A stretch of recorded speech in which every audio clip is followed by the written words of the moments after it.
I think that before we settle on a unified theory of consciousness, there'll be a lot of renaming and merging and unmerging of those theories. And eventually they will probably arrive at something in the middle. If I had to pick my favorite, I would say that I am in the camp of Carl Friston and Mm. Andy Clark, treating consciousness as as an innate feature of our brain that is centered on prediction.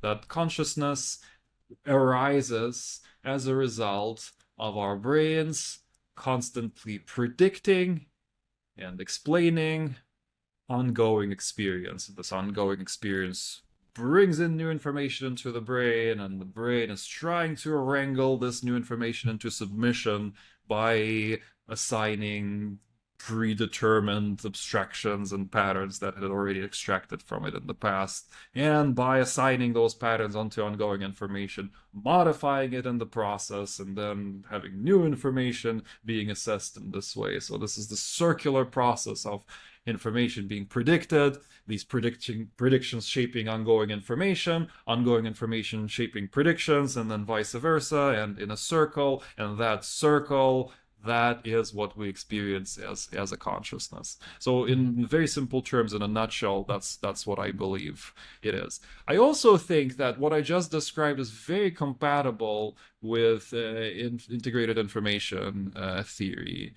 It's just that integrated information theory, as it's currently formulated, I think makes some more specific predictions about the role of different parts of the brain, the prefrontal cortex or the parietal cortex, which may or may not prove true.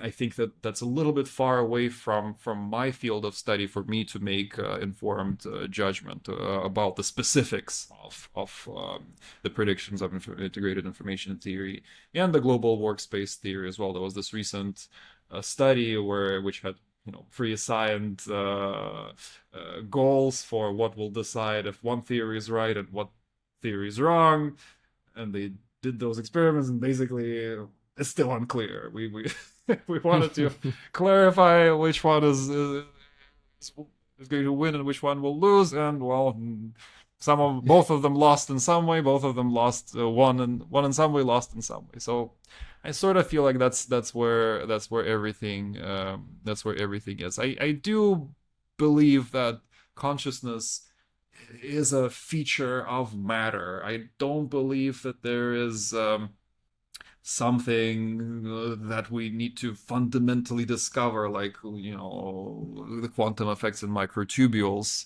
Um, to be honest, I don't want to mess with the microtubules people. Microtubule people seem to be very aggressive in my experience, and they will defend that theory to their death. So I don't want to fight with that. If it is microtubules, I'm happy with microtubules, but that's not where I go to naturally.